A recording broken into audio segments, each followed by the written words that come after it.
ในตอนบ่ายของวันที่23ธันวาคม2025นี้อยู่ที่โรงเรียนมส.ปักสันได้เปิดงานแข่งขันกีฬาศิลปะต้านยาเสพติดครั้งที่11ขึ้นด้วยให้เกียรติของร่วมของท่านคำเพชรใส่ปัญญาห้องหัวหน้าแผนกศึกษาธิการและกีฬาแขวงท่านปุณมณีสุรีวงศ์อำนวยการโรงเรียนมส.ปักสันท่านศรีวันสุวรรณราชประธานสมาคมพ่อแม่นักเรียนโรงเรียนมส.ปักสันมีบรรดาครูอาจารย์น้องนักเรียนตั้งหน้าโรงเรียนอ้อมข้างและแขกที่เชิญเข้าร่วมก็ไม่ดีจะเริ่มขึ้นก็ได้มีการเฮขบวนก้อนกำลังมนต์สนของน้องนักเรียนเตสันม.1 หาม.7 เข้าสู่พิธีทางการจากนั้นท่านผู้วงปรากฏพลห้องผู้อำนวยการโรงเรียนมส.ปักสันได้รายงานการกักเกียมความพร้อมในการจัดการแข่งขันกีฬาต้านยาเสพติดของโรงเรียนมส.ปักสันประจำศุกร์เรียน 2025-2026จุดประสงค์หลักในการจัดแข่งขันงานกีฬาศิลปะต้านยาเสพติดในครั้งนี้เป็นกิจกรรมหนึ่งเพื่อให้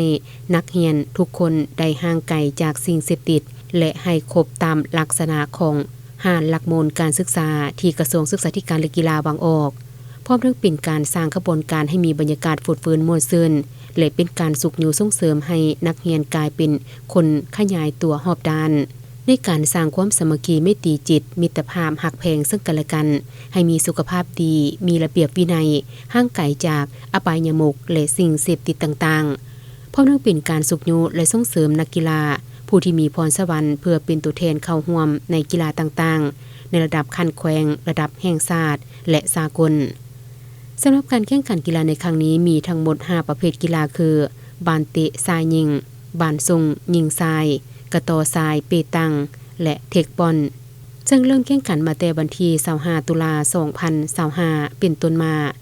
โอกาสนี้ท่านปุณมณีสุริวงศ์อำนวยการโรงเรียนมส.ปักสันได้เป็นเกียรติกล่าวเปิดงานอย่างเป็นทางการพร้อมทางตัดแทบผ้าลั่นของ9 บาทเพื่อเป็นสัญลักษณ์ให้แก่การเปิดงานครั้งนี้อย่างเป็นทางการ